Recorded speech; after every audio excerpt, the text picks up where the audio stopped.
Hello, good morning students. આજે આપણે point 7.2 જીવંત સ્વરૂપોનો ઉદ્વિકાસ એક વાદ સિદ્ધાંત એના વિશે સમજીશું. Evolution of life forms a theory. જીવંત સ્વરૂપોના ઉદ્વિકાસ માટે જે સિદ્ધાંત રજૂ કરવામાં આવ્યો છે એ સિદ્ધાંત વિશે આપણે ચર્ચા કરીશું. તો એમાં તમને પહેલો પોઈન્ટ આપ્યો છે, રૂઢિગત ધાર્મિક સાહિત્ય આપણને ઉદ્વિકાસ માટે વિશિષ્ટ સર્જનવાદ વિશે જણાવે છે અથવા તો સમજાવે છે.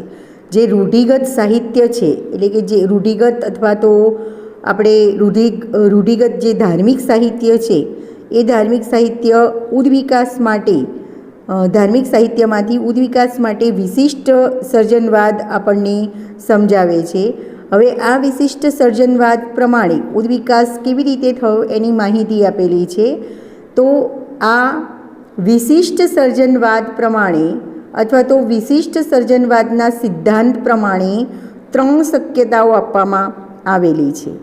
જેમાં પહેલી એટલે કે પ્રથમ શક્યતા મુજબ પ્રથમ શક્યતા આપેલી છે, વિશિષ્ટ સર્જનવાદ જે ઉદ્વિકાસ માટે જીવંત સ્વરૂપો માટે જે વિશિષ્ટ સર્જનવાદ આપ્યો છે એમાં એ સિદ્ધાંત પ્રમાણે 3 શક્યતાઓ આપેલી છે.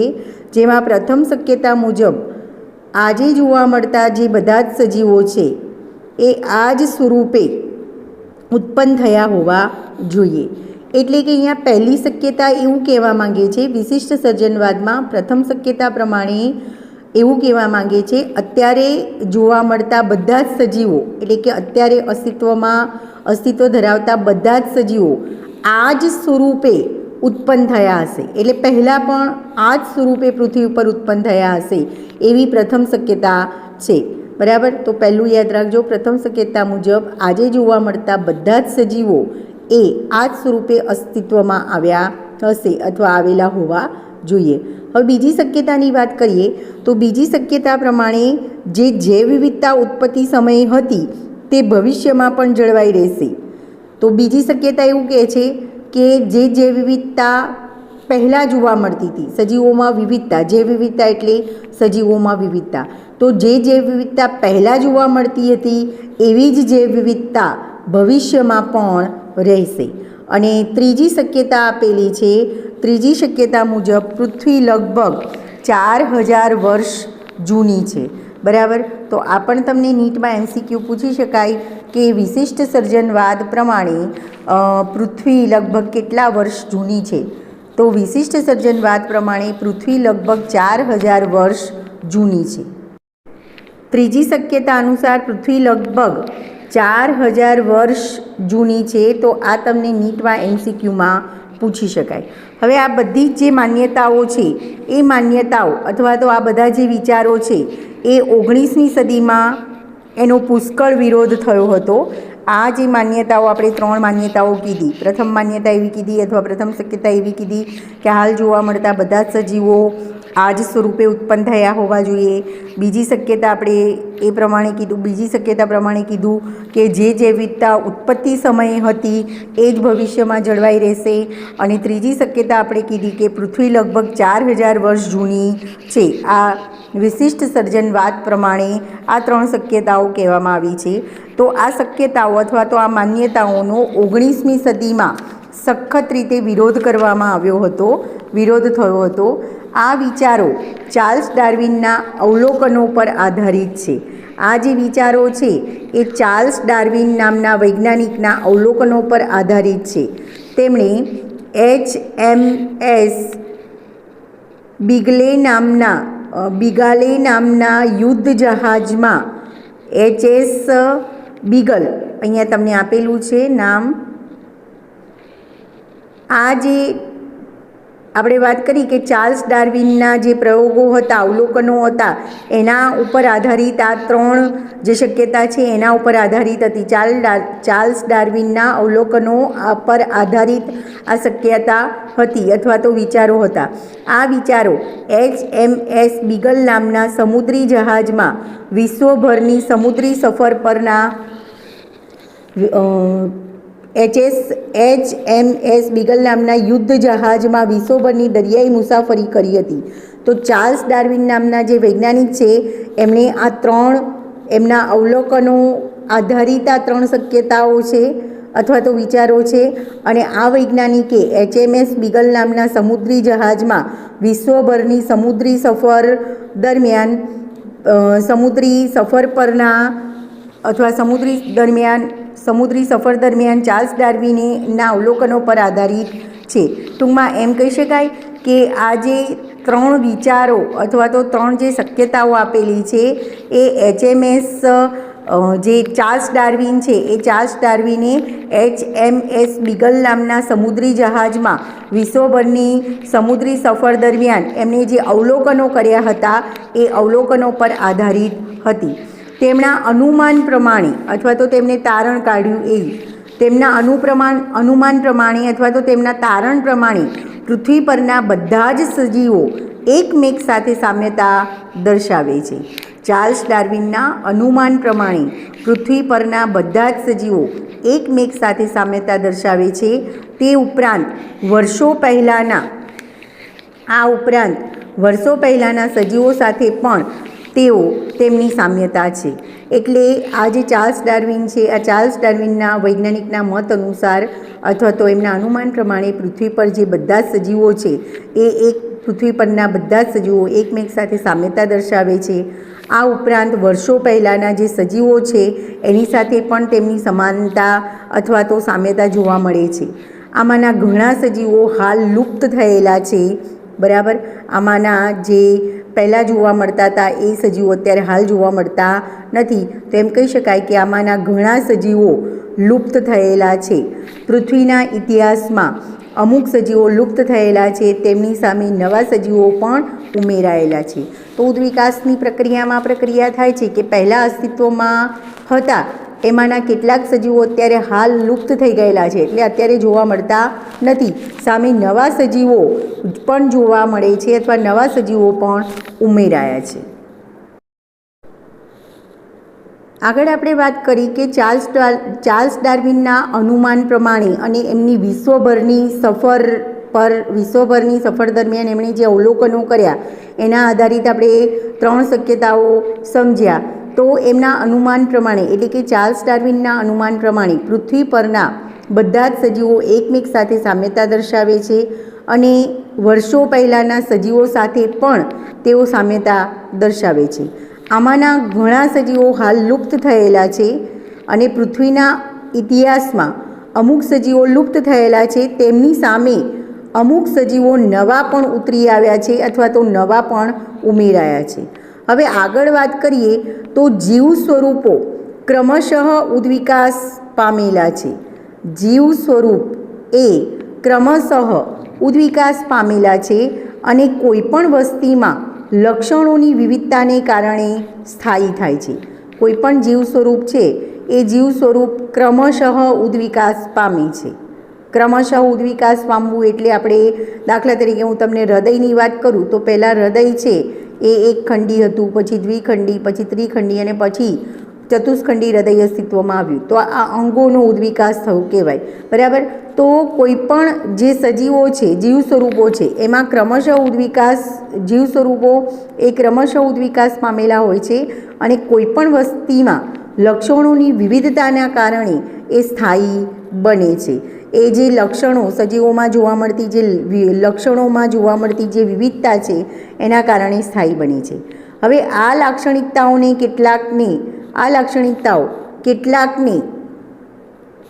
કેટલાકને પરિસ્થિતિ, પ્રાકૃતિક પરિસ્થિતિ, હવામાન, ખોરાક, ભૌતિક ઘટકો, પ્રાકૃતિક પરિસ્થિતિ, હવામાન, ખોરાક, ભૌતિક ઘટકો વગેરે સામે ટકી રહેવા માટે યોગ્ય બનાવે છે, જ્યારે ઓછા યોગ્ય સજીવો ટકી શકતા નથી. જે વસ્તી વધુ યોગ્ય તે પૃથ્વી પર ટકી શકે છે. હવે તમને ખ્યાલ છે ડાર્વિનના સિદ્ધાંત અનુસાર આપણે કહી શકીએ કે જે સજીવો પોતાની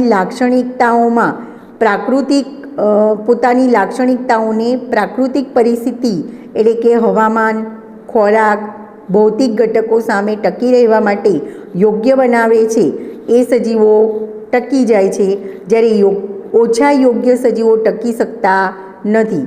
જે વસ્તી વધુ યોગ્ય હશે એ પૃથ્વી પર સારી રીતે ટકી શકશે.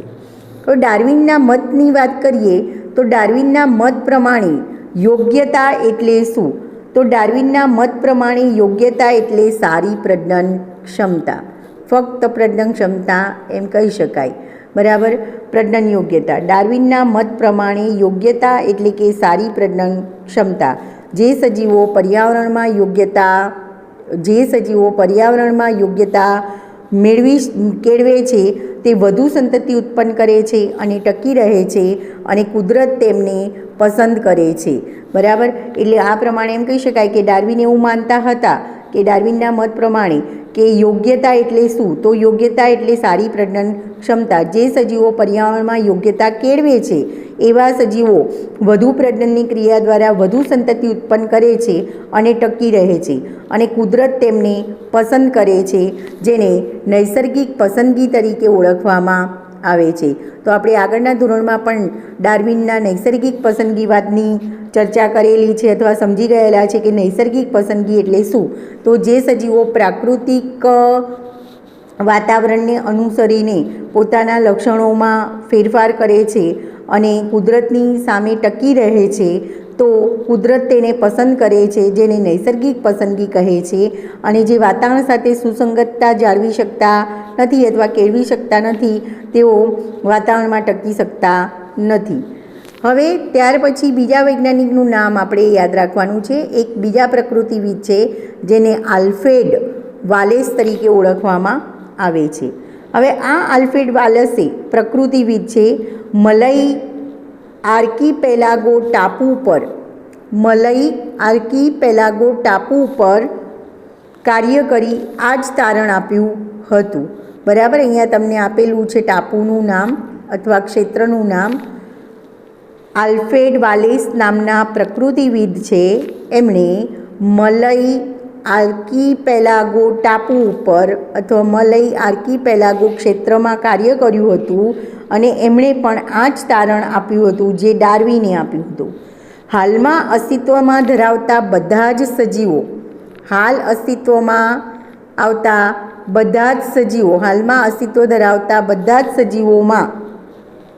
બધા જ સજીવો સમાનતા દર્શાવે છે.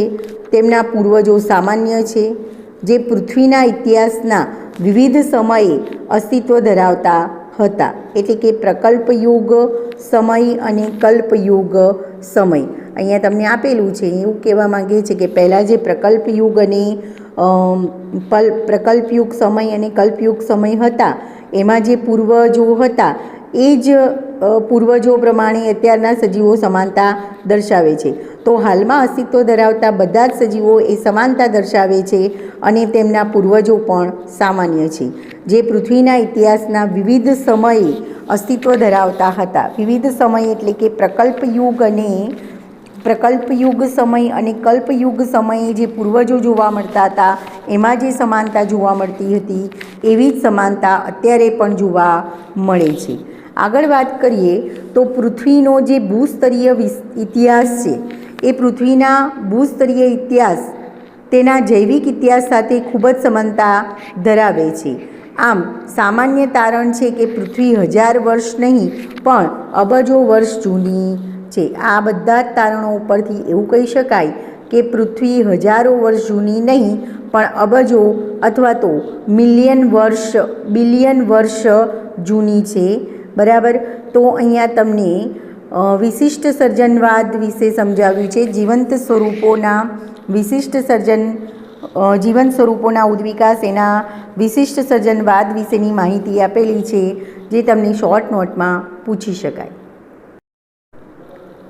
આગળ નેક્સ્ટ પોઈન્ટ છે ઉદ્વિકાસ માટેના પુરાવો શું છે. What are the evidence for evolution? તો પૃથ્વી ઉપર જીવનો ઉદ્વિકાસ થયો તે વાતના પુરાવા ઘણી દિશામાંથી પ્રાપ્ત થયા છે. એટલે કે પૃથ્વી ઉપર જે સજીવો છે એનો ઉદ્વિકાસ થયો અથવા તો જીવોનો ઉદ્વિકાસ થયો તે વાતના પુરાવા ઘણી દિશામાંથી પ્રાપ્ત થાય છે. આગળ વાત કરીએ તો અશ્મિઓ ખડકોમાં રહેલ જીવન સ્વરૂપોના સખત ભાગો છે. અશ્મિ કોને કહેવાય? તો જે સજીવો, દાખલા તરીકે મારે તમને અશ્મિની વ્યાખ્યા સમજાવી છે કે અશ્મિ કોને કહેવાય. તો જે સજીવો મૃત્યુ પામેલા છે અને મૃત પામેલા સજીવો ખડકોમાં દટાઈ રહેલા હોય તો એ મૃત સજીવોના શરીરની છાપ કે અંગોની છાપ ખડકો ઉપર છપાય છે તો એને અશ્મિ તરીકે ઓળખવામાં આવે છે. અશ્મિઓ એ ખડકમાં રહેલા જીવન સ્વરૂપોના સખત ભાગો છે. બરાબર. તો અશ્મિ વિશેની માહિતી આપેલી છે કે અશ્મિ એ ખડકોમાં રહેલ જીવન સ્વરૂપોના સખત ભાગો છે. ખડકો કાપ એટલે કે સેન્દ્રિય તત્વો બનાવે છે. પૃથ્વીના સ્તરોનો છેદ દર્શાવે છે કે સેન્દ્રિય તત્વોની એક સ્તર ઉપર બીજા સ્તરની ગોઠવણી પૃથ્વીના લાંબા ઇતિહાસ દરમિયાનની છે. એટલે કે જો આપણે પહેલાં તો અહીંયા તમને અશ્મિની વ્યાખ્યા આપી છે કે અશ્મિ કોને કહેવાય. તો અશ્મિ એ ખડકોમાં દટાયેલા અથવા તો ખડકમાં રહેલા જીવન સ્વરૂપના સખત ભાગો દર્શાવે છે. ખડકો એ કાપ અથવા તો સેન્દ્રિય તત્વો બનાવે છે અને પૃથ્વીના સ્તરનો જો છેદ આપણે જોઈએ તો પૃથ્વીના સ્તરોના છેદ ઉપરથી આપણને ખ્યાલ આવે છે કે સેન્દ્રિય તત્વોની એક સ્તર ઉપર બીજા સ્તરની ગોઠવણી પૃથ્વીના લાંબા ઇતિહાસના સમય દરમિયાનની છે. એટલે કે જે સેન્દ્રિય તત્વો છે એક ઉપર એક એવી રીતે ગોઠવાતા જાય છે અને સ્તરની રચના કરે છે અને આવી પ્રક્રિયા પૃથ્વીના સ્તરમાં લાંબા સમય દરમિયાનથી ચાલતી આવતી છે. એટલે એમ કહી શકાય કે સેન્દ્રિય તત્વોની એક સ્તર ઉપર બીજા સ્તરની ગોઠવણી પૃથ્વીના લાંબા ઇતિહાસના સમય દરમિયાનની છે. આગળ વાત કરીએ તો વિવિધ વયના અવસાદી ખડકો ભિન્ન જીવન સ્વરૂપોના અશ્મિઓ ધરાવે છે. હવે વિવિધ વય એટલે વિવિધ સમયના, બરાબર. વિવિધ સમયના જે અવસાદી ખડકો છે, અવસાદી ખડકો એટલે કે જેમાં જીવંત જીવન સજીવો દટાઈ ગયા હોય અને અશ્મિ સ્વરૂપે આવેલા હોય, તો વિવિધ વયના અવસાદી જે ખડકો છે એ ભિન્ન જીવન સ્વરૂપોના અશ્મિ ધરાવે છે. મતલબ કે એક જ પ્રકારના સજીવોના અશ્મિ ધરાવતા નથી. જુદા જુદા સ્વરૂપોના જીવન સ્વરૂપોના અશ્મિઓ ધરાવે છે જે લગભગ આ ખડકોના નિર્માણ દરમિયાન મૃત્યુ પામ્યા હશે. બરાબર. તેમાંના કેટલાક આધુનિક સજીવો સાથે સામ્યતા ધરાવે છે. એટલે અહીંયા એવું કહેવા માંગીએ છીએ કે જો આપણે અવસાદી ખડકોનો અભ્યાસ કરીએ તો એ જે વિવિધ વય એટલે કે વિવિધ ઉંમરના, વય એટલે ઉંમર કહી શકીએ, બરાબર. વિવિધ ઉંમરના જે અવસાદી ખડકો અથવા વિવિધ સમયના જે અવસાદી ખડકો છે એનો આપણે જો અભ્યાસ કરીએ તો એ ખડક ઉપર ભિન્ન જીવન સ્વરૂપોના અશ્મિઓ જોવા મળે છે અથવા તો વિવિધ વયના અવસાદી ખડકો ભિન્ન જીવન સ્વરૂપના અશ્મિઓ ધરાવે છે જે લગભગ આ ખડકોના નિર્માણ દરમિયાન મૃત્યુ પામ્યા હશે. તેમાંના કેટલાક આધુનિક સજીવો સાથે સામ્યતા ધરાવે છે. બરાબર. કેટલાક સજીવો એવા છે અથવા કેટલાક અશ્મિઓ એવા છે કે જે અત્યારના આધુનિક સજીવો સાથે સામ્યતા ધરાવે છે. હવે આગળ વાત કરીએ તો વિવિધ અવસાદી સ્તરોના અશ્મિઓના અભ્યાસ તે સમયે અસ્તિત્વ ધરાવતા સજીવોની ભૂશાસ્ત્રીય અવધિ દર્શાવે છે. ભૂશાસ્ત્રીય દાખલા તરીકે અહીંયા તમને આપેલું છે ડાયનોસોરનું ઉદાહરણ, બરાબર. તો વિવિધ અવસાદી સ્તરોના જે અશ્મિઓ છે, વિવિધ અવસાદી સ્તરોના અશ્મિઓનો અભ્યાસ કરીએ તો એ અભ્યાસ તે સમયે અસ્તિત્વ ધરાવતા સજીવોની ભૂશાસ્ત્રીય અવધિ દર્શાવે છે. આ સૂચવે છે કે જીવન સ્વરૂપોમાં કાળક્રમે ફેરફાર થાય છે. કેટલાક અમુક ભૂશાસ્ત્રીય ગાળા સુધી ફેરફાર પામતા નથી. વૈજ્ઞાનિકોએ રેડિયોએક્ટિવ વિઘટનની પદ્ધતિ ખડકો અને અશ્મિઓના અભ્યાસ માટે વિકસાવી છે. તો આ ખાસ યાદ રાખજો, ખડકોને તોડી અને આપણે અશ્મિઓનો અભ્યાસ કરવો હોય અથવા તો ખડકોનો અભ્યાસ કરવો હોય એના માટે વૈજ્ઞાનિકોએ રેડિયોએક્ટિવ વિઘટનની પદ્ધતિનો ઉપયોગ કરેલો છે. તો અહીંયા તમને MCQમાં પૂછી શકાય કે વૈજ્ઞાનિકોએ ખડકો અને અશ્મિઓના અભ્યાસ માટે કઈ પદ્ધતિ વિકસાવી છે. તો વૈજ્ઞાનિકોએ ખડકો અને અશ્મિઓના અભ્યાસ માટે રેડિયોએક્ટિવ વિઘટનની પદ્ધતિ અપનાવી છે. હવે આગળ આપણે બીજા પોઈન્ટની ચર્ચા કરીશું. અહીંયા આપણે વાત કરી કે ઉદ્વિકાસ માટેના જે પુરાવા છે એ વિવિધ દિશાઓમાંથી પ્રાપ્ત થાય છે અથવા ઘણી દિશાઓમાંથી પ્રાપ્ત થાય છે. તો એમાં પહેલાં આપણે ચર્ચા કરીએ ઉદ્વિકાસનો ગર્ભવિદ્યાકીય આધાર. હવે એમ કહી શકાય કે ઉદ્વિકાસના ગર્ભવિદ્યાકીય પુરાવા સમજાવો. તો એમાં એક વૈજ્ઞાનિકનું નામ યાદ રાખવાનું છે. ઉદ્વિકાસના ગર્ભવિદ્યાકીય આધાર અર્ન્સ્ટ હેલ નામના વૈજ્ઞાનિકે આપ્યો હતો. અર્ન્સ્ટ હેકલના અવલોકન પ્રમાણે અથવા તમને નીટમાં ક્વેશ્ચન પૂછી શકાય કે ઉદ્વિકાસ માટેના ગર્ભવિદ્યાકીય આધાર અથવા તો ગર્ભવિદ્યાકીય પુરાવા કયા વૈજ્ઞાનિકે આપ્યા હતા. તો ઉદ્વિકાસ માટેના ગર્ભવિદ્યાકીય પુરાવા એ અર્ન્સ્ટ હેકલ નામના વૈજ્ઞાનિકે આપ્યા હતા. અર્નેસ્ટ હેકલના અવલોકન પ્રમાણે બધા પૃષ્ઠવંશીઓમાં કેટલાક લક્ષણો ગર્ભીય તબક્કા દરમિયાન સમાન હોય છે જે તેમની સમાન પૂર્વજતા દર્શાવે છે. મતલબ અર્ન્સ્ટ હેકલ નામના વૈજ્ઞાનિકે જે અવલોકન કર્યા હતા એ અવલોકનના આધારે એ અવલોકન પ્રમાણે એવું કહેવા માંગે છે કે બધા જે પૃષ્ઠવંશી પ્રાણીઓ છે એમાં કેટલાક લક્ષણો ગર્ભીય તબક્કા દરમિયાન સમાન હોય છે. મતલબ કે બધા જે પૃષ્ઠવંશી પ્રાણીઓ છે અથવા પૃષ્ઠવંશી સજીવો છે એ સજીવોમાં કેટલાક લક્ષણો એના ગર્ભીય તબક્કા દરમિયાન સમાન હોય છે, સરખા હોય છે, જે તેમની સમાન પૂર્વજતા દર્શાવે છે. મતલબ કે તેઓ સમાન પૂર્વજમાંથી ઉત્પન્ન થયેલા હોય છે એવું દર્શાવે છે. આગળ વાત કરીએ તો પૂર્વજન્યાવર્તનવાદ કે બાયોજેનેટિક સિદ્ધાંત તમને આપેલો છે. પૂર્વજન્યાવર્તનવાદ અથવા બાયોજેનેટિક સિદ્ધાંત, આ સિદ્ધાંત વોન બાયર દ્વારા પ્રતિપાદિત થયો હતો. વોન બાયર નામના વૈજ્ઞાનિકે આ સિદ્ધાંત પ્રતિપાદ કરેલો હતો. કાર્લ અર્ન્સ્ટ વોન બાયર નામના વૈજ્ઞાનિક દ્વારા કાર્લ અર્ન્સ્ટ વોન બાયર, આ નામ વૈજ્ઞાનિકનું યાદ રાખજો. બધા જ વૈજ્ઞાનિકના નામ તમને નીટમાં MCQમાં પૂછી શકાય. કાર્લ અર્ન્સ્ટ વોન બાયર નામના વૈજ્ઞાનિકે પૂર્વજન્યાવર્તનવાદ કે બાયોજેનેટિક સિદ્ધાંત આપ્યો હતો.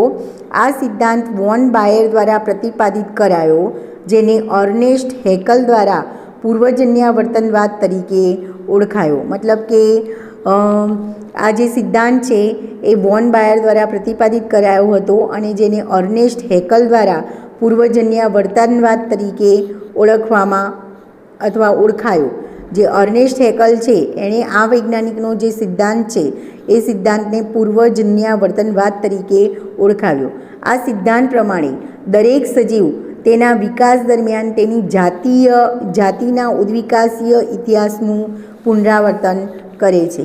મતલબ પૂર્વજન્યાવર્તનવાદ અથવા તો બાયોજેનેટિક સિદ્ધાંત અનુસાર દરેક સજીવ તેના વિકાસ દરમિયાન તેની જાતિના ઉદ્વિકાસીય ઇતિહાસનું પુનરાવર્તન કરે છે. આગળ વાત કરીએ તો માનવ સહિતના બધા જ પૃષ્ઠવંશીઓના ગર્ભમાં શીર્ષની પાછળની બાજુએ શીર્ષની પાછળ અવશિષ્ટ ઝાલરફાટ જોવા મળે છે. બરાબર. અને આવી ઝાલરફાટ જે છે એ ઝાલરફાટ માનવ સહિતના બધા જ પૃષ્ઠવંશીઓના ગર્ભમાં શીર્ષની પાછળ અવશિષ્ટ ઝાલરફાટ જોવા મળે છે. તે ફક્ત મત્સ્યમાં ક્રિયાશીલ હોય છે, અન્ય પૃષ્ઠવંશીઓમાં ક્રિયાશીલ હોતી નથી.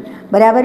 તો અહીંયા એવું કહેવા માંગે છે કે બધા જ જે પૃષ્ઠવંશી પ્રાણીઓ છે, માનવ સહિતના બધા જ જે પૃષ્ઠવંશી પ્રાણીઓ છે, એ પૃષ્ઠવંશી પ્રાણીઓના ગર્ભમાં શીર્ષની પાછળની તરફ એક અવશિષ્ટ ઝાલરફાટ જોવા મળે છે. પણ આ જે ઝાલરફાટ છે એ ફક્ત મત્સ્યમાં ક્રિયાશીલ હોય છે, જ્યારે અન્ય પૃષ્ઠવંશી પ્રાણીઓમાં એ ક્રિયાશીલ હોતી નથી. આગળ વાત કરીએ તો કેટલાક ઉદાહરણો બીજા પણ આપેલા છે, જેમ કે દેડકાનો ટેડપોલ એ બીજા ઉદાહરણ પણ આપેલા છે. જેમ કે કેટલાક ઉદાહરણોમાં દેડકાનો ટેડપોલ જલજ અને મત્સ્ય જેવા લક્ષણો ધરાવે છે. દેડકાનો ટેડપોલ જલજ અને મત્સ્ય જેવા લક્ષણો ધરાવે છે, જે દર્શાવે છે દેડકા મત્સ્ય જેવા પ્રાણીઓમાં વિકાસ પામ્યા છે. બીજું, અનાવૃત બિદ્દારી ફલન માટે પાણી પર આધારિત નથી, પણ આદિ અનાવૃત બિદ્દારી કસાયુક્ત જન્યુકોષ ધરાવે છે, જેના ફલન માટે પાણી જરૂરી હોય છે. બરાબર. તો આ અનાવૃત બિદ્દારી અને ત્રિઅંગી વચ્ચેની સામાન્ય પૂર્વતા દર્શાવે છે. બરાબર. તો આ તમારે યાદ રાખવાનું છે. અન્ય જે ઉદાહરણ આપેલા છે, ઉદાહરણ પણ તમારે યાદ રાખવાના રહેશે. ઉદાહરણમાં તમને આપેલું છે, અન્ય ઉદાહરણમાં કે કેટલાક ઉદાહરણો જે કીધા આપણે કે દેડકો છે એ દેડકાનો જે ટેડપોલ છે એ જલજ અને મત્સ્ય જેવા ટેડપોલ જે છે એ જલજ અને મત્સ્ય જેવા લક્ષણ ધરાવે છે, જે દર્શાવે છે કે દેડકા મત્સ્ય જેવા પ્રાણીઓમાં વિકાસ પામ્યા છે અથવા મત્સ્ય જેવા પ્રાણીઓમાંથી વિકાસ પામ્યા છે. અનાવૃત બિદ્દારીની વાત કરીએ તો અનાવૃત બિદ્દારી ફલન માટે પાણી પર આધારિત નથી, પણ આદિ અનાવૃત બિદ્દારીની વાત કરીએ, આદિ અનાવૃત બિદ્દારી એટલે કે સૌ પહેલાં અસ્તિત્વમાં આવેલી અનાવૃત બિદ્દારી વનસ્પતિ. તો આવી આદિ અનાવૃત બિદ્દારી વનસ્પતિ કષાયુક્ત જન્યુકોષ ધરાવે છે, જેના ફલન માટે કષાયુક્ત જન્યુકોષ ધરાવે છે, જેના ફલન માટે પાણી અનિવાર્ય હોય છે અથવા પાણી જરૂરી હોય છે. આ અનાવૃત બિદ્દારી અને ત્રિઅંગી વચ્ચેની સામાન્ય પૂર્વજતા દર્શાવે છે. બરાબર.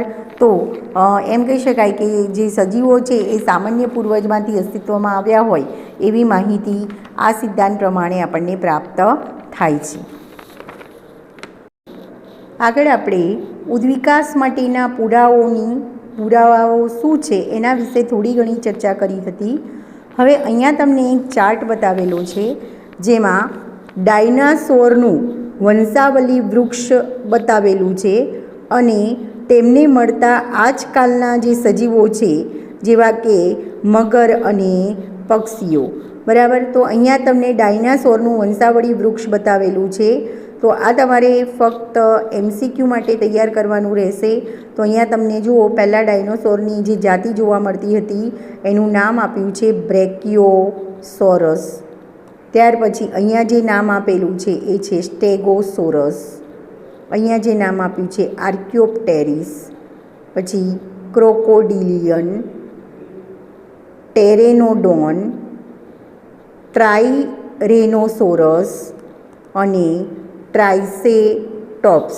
આ બધા જ સજીવોના નામ તમારે આકૃતિ ઉપરથી એટલે કે ફિગર પરથી યાદ રાખવાના. કદાચ તમને નીટમાં ફિગર ઉપરથી MCQ પૂછી શકાય. તો ડાયનાસોરનું વંશાવળી વૃક્ષ એ તમારે નીટ માટે એનું નામ નિર્દેશન તૈયાર કરવાનું રહેશે. તો ફરીથી યાદ રાખજો, નામ બધા જ અહીંયા જે આ ફિગર બતાવેલી છે એ બ્રેકિયોસોરસ સજીવની છે, ડાયનોસોરની જાતિ. બીજી આ જે ફિગર બતાવી છે એ સ્ટેગોસોરસ નામનું ડાયનોસોર છે. ત્યાર પછી અહીંયા જે બતાવ્યું છે એ આર્કિયોપ્ટેરિસ છે. અહીંયા જે બતાવ્યું છે એ ક્રોકોડિલિયન છે. ત્યાર પછી છે ટેરેનોડોન. ત્યાર પછી છે ટ્રાઇરેનોસોરસ અને ત્યાર પછી છે ટ્રાઇસેરેટોપ્સ. તો આ